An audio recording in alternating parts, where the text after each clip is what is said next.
Hi there, John Moore here, and I am a shamanic teacher and a practitioner of shamanism, and I'm from the great state of Maine in the US. And today I want to talk about the question, what is the difference between a shaman and a guru? Two different words, easy to confuse if you live outside of the worlds that those words come from. So I want to talk about them and draw a distinction. It's a question that I saw recently and from somebody, and I want to answer that, and maybe more than one person wonders what that difference is. Okay, so I want to start by saying that the word guru comes from the Hindu faith, and I am not an expert in Hinduism, so I am in the way I describe it, I am describing it as an outsider just from information that I know, from my friends who are Hindu, from readings that I've done in Hinduism, but I don't practice Hinduism. And so I'm not speaking to it as an expert. And so forgive me if I misspeak anything. I'm happy, if I'm wrong about anything, put a comment down below. Totally fine. I'm happy to learn. That's fantastic. And I don't think I know everything. And I definitely do not know everything. I do have expertise in shamanism, though. I've been practicing and teaching shamanism for years, and constantly researching shamanism and writing about shamanism and doing podcasts about shamanism and being interviewed about shamanism and doing this video about shamanism. And so that I can speak a little bit more about. So first and foremost, the term guru, well, it has been sort of borrowed and applied to a lot of things. To anybody who is an expert at anything has been called a guru. When I was working in technology for a large financial firm that will remain nameless, sometimes even the people from India that I work with referred to me as a guru in the particular technology that I was that I had expertise in, and I tried to dissuade that. It's not a great reputation to get, because then everybody comes to you for everything. However, some people may find it offensive to apply the label guru to people who are not, in fact, spiritual teachers.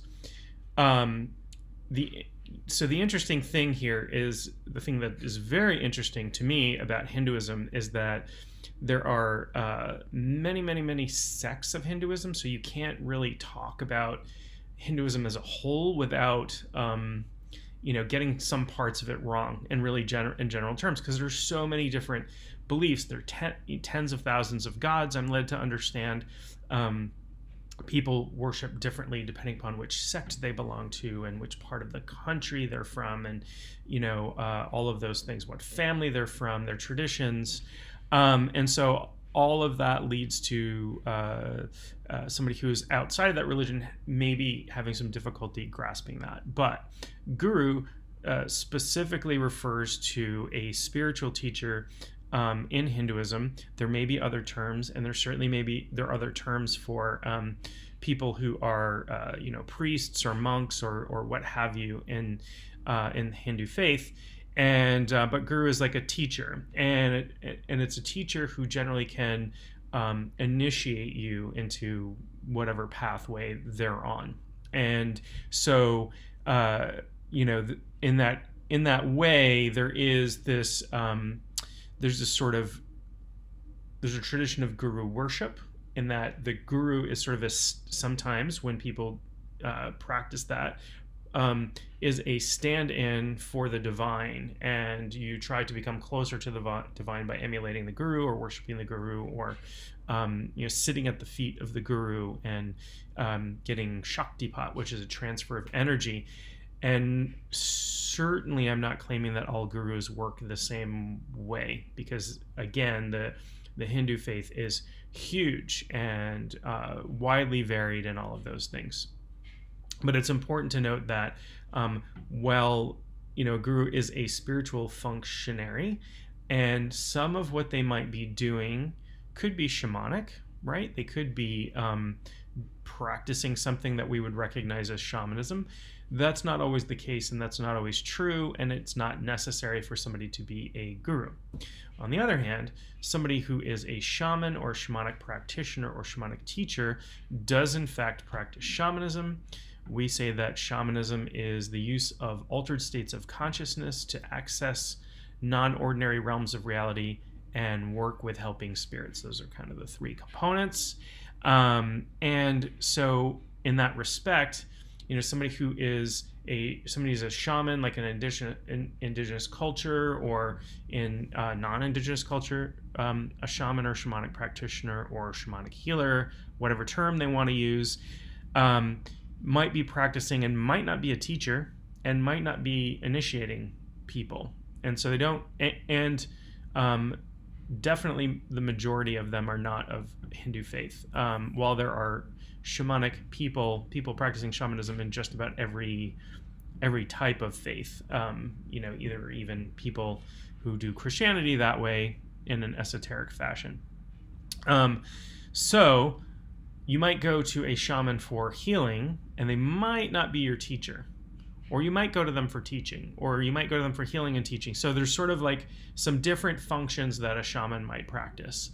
And, so where I am a shamanic teacher, the shamanic worldview is a little bit different than the guru worldview,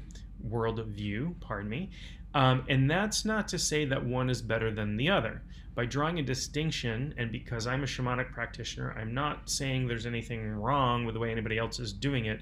This is just how I do it. This is the tradition I came up in. This is what I know. This is what I teach. I am not Hindu, so I don't do things that way. Likewise, I'm not Jewish, so I don't do things in the Jewish tradition. But there's nothing, I am not being pejorative about anything. I'm just drawing a distinction here, and I need to make that very clear, because sometimes when I do that, people are like, well, what's wrong with that? Nothing. There's nothing wrong with it whatsoever.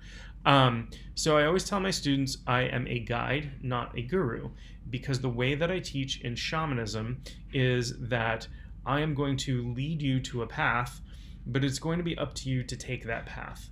The work is going to be yours. I'm going to hopefully steer you away from some dangers, but you always have free will to jump off a cliff if that's really what you want to do. I'm going to warn you that that is a bad thing to do, but I can't stop you from doing that. And I am not to be worshipped. I am not to be, my word is not the word of deity any more than yours is. I mean, we all are projections of divine light, but there's nothing special other than I have a lot of experience doing what I'm doing, and I have special training to be able to teach what I'm doing. In that way, I am a guide. I'm going to show you some things. I'm going to try to help steer you down the right path. I'm going to bring you to the path, but the work is going to be yours. Again, that can be true in a guru relationship as well. A guru might be more akin to that type of teaching, but very frequently there is a transmission of wisdom or energy, and the guru is seen as a direct representative of the divine, where the shaman is an intermediary sometimes, but there's less of a worship involved, or that sort of thing tends to be in any circumstance. So that's sort of the big difference between a shaman and a guru. And so one concept in shamanism, and I'll do a whole video about that, is called becoming the hollow bone. The hollow bone is, if you think about a bone that's hollowed out, it's like an empty tube, like a drinking straw kind of thing. And that refers to somebody who's practicing shamanism doing so much self-work, cleaning oneself out, clearing the junk out, doing the shadow work, doing the initiatory processes, all of these things, so that they can become a clear channel for spirit to pass through. And shamanic people generally don't take any credit for the work that we're doing. That sounds kind of strange. We don't take credit for the work. So when I have a healing session with a client, for example, and I talk to them about what's going on, I will always say, this is the work my helping spirits did. Right? This is not the work I did. This is the work my helping spirits did. My whole job was to alter my state of consciousness, and provide a channel for the spirits to do their work. Okay, and that may be a little bit of a similarity with how some gurus work, where they are, channeling spirit to their, to the people who are working with them. I don't know if you call the people who work with gurus students or adepts, or if there's specific terms. That's probably something I should look up. So I hope that's helpful. I hope that clarifies some things for people who have questions. That is a little bit of the difference between what you might call a guru and what you might call a shaman. I don't use the word shaman to refer to myself. That's considered not kosher in my tradition.